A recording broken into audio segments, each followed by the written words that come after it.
she's so fine. Hell of a ride, blows my mind. Hell of a ride, lights my day. What's good, guys? This story came out at roughly 7:33 p.m. Central Time, coming out of Las Vegas, and I want to thank my good friend D. Walsh for sending it to me. It's coming via KLAS 8 News Now. Family of Las Vegas man who died in police custody, suing city, metro officers, and sheriff. And I will play the video that goes with this shortly. Byron Williams was stopped by Las Vegas Metro police officers in September of 2019 for riding his bicycle without a safety light. He ran and police chased him. He was eventually caught, ordered to lay on the ground, and handcuffed. That's when an officer put a knee to Byron Williams' back. He can be heard saying, "I can't breathe," 24 times in video from a police body camera, according to civil rights attorney Ben Crump, who, along with Antonio Romanucci, is representing Williams' family. Lawyers point out officers kept Byron Williams on the ground and failed to get him medical attention when he told them he couldn't breathe.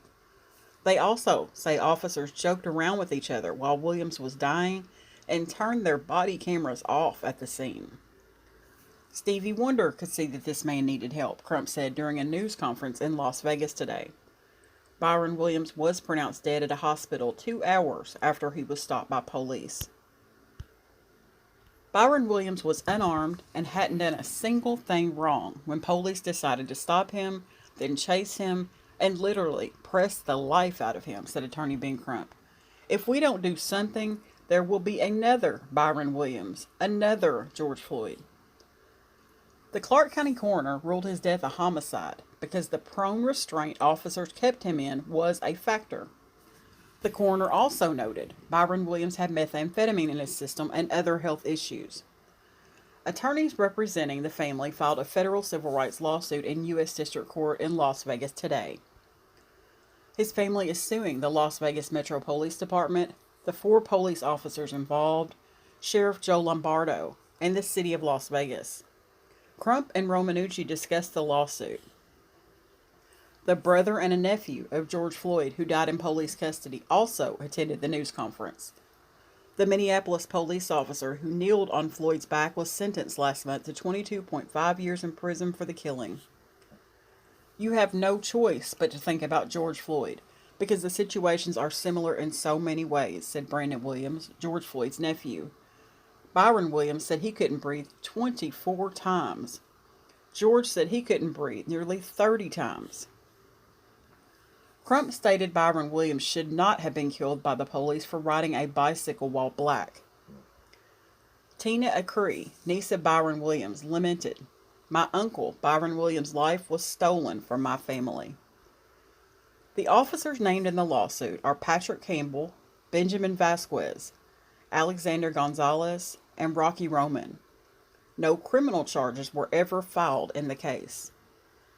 A Metro spokesperson told the I-Team 2 of the officers were placed on administrative leave, but returned to active duty.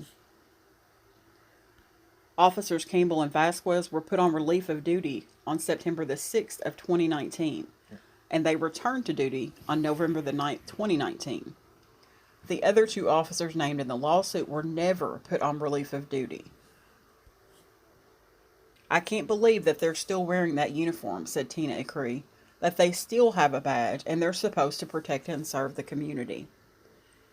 In October, Metro announced some policy changes as a result of Byron Williams' death pertaining to force used in body cameras. The lawsuit alleges a pattern of unconstitutional practices and customs in the Las Vegas Metro Police Department, including the disproportionate use of force, poor or absent communications about incidents, poor handling of suspects, and not requesting or administering medical aid to suspects in a timely manner. The complaint also details a disproportionate use of force in officer-involved shootings involving black citizens. Lawyers claim Metro has additional body camera footage from the scene but has not released it.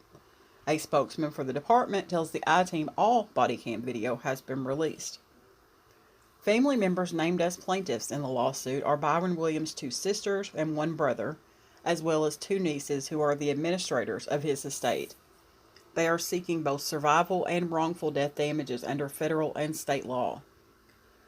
We reached out to Metro, but the department typically doesn't comment on pending litigation. Lawyers are calling for an investigation by the Civil Rights Division at the Department of Justice and by the Nevada Attorney General's office. We reached out to Aaron Ford's office, and a spokeswoman says they cannot confirm or deny whether there is an ongoing criminal investigation.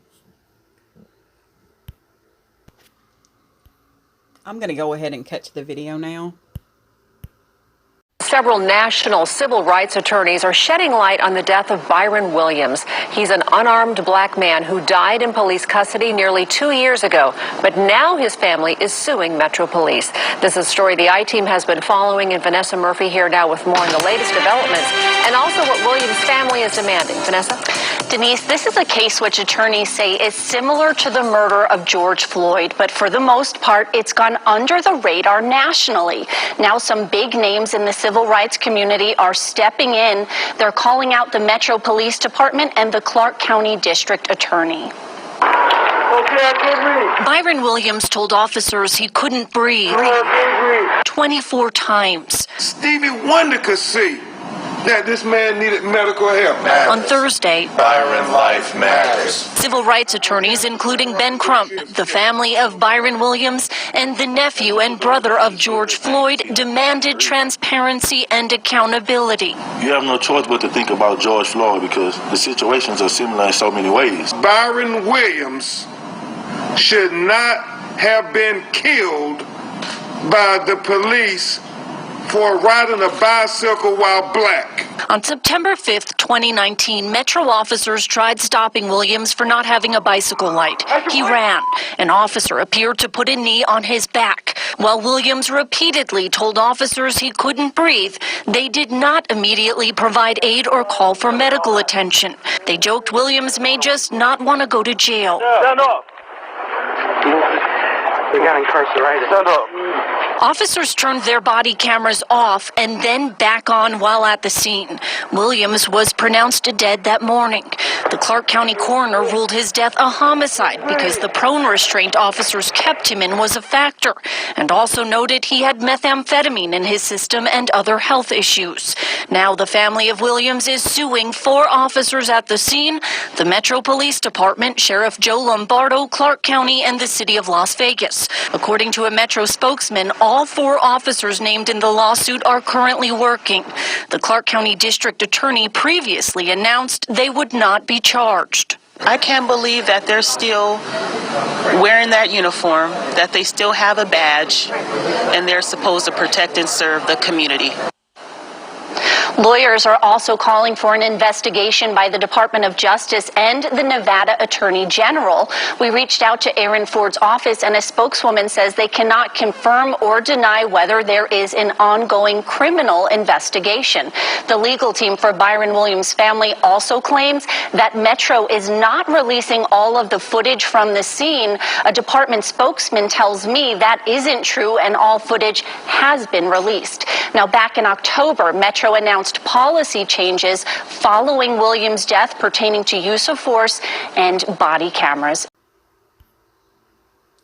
This is a picture of Ben Crump and family as they spoke at the conference. We saw that just now on the video, as well as a picture of Byron Lewis.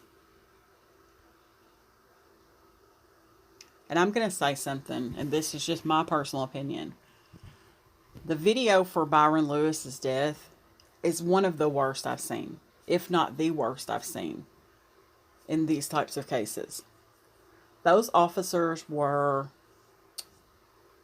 showing some very deviant behavior that maybe the others hadn't shown so far. It's hard for me to word that, but I think you guys will know what I'm talking about. The way they kind of jokingly played around with him,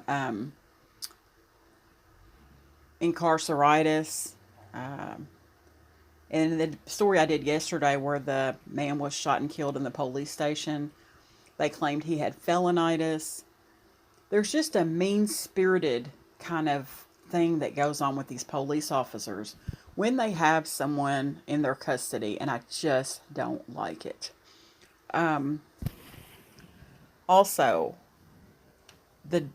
when they turned off the body cameras, that's a sure sign that something bad is going to happen. And then remarkably turn them back on. See, there should be a feature on there that doesn't allow for that. I don't know if they've changed that now, but that body camera should never be allowed to be turned off. Once they hit those lights, that body camera should come on, or there should be some kind of mechanism where that body camera comes on and does not go off and does not have an option to be turned off. Regardless, I'm going to end this story on that note. This story just sickens me. And Ben Crump is right. If something doesn't happen to change this, there are going to be more Byron Williams. There are going to be more George Floyds. There are going to be more cases like this. Something has got to happen. Thanks for watching, guys.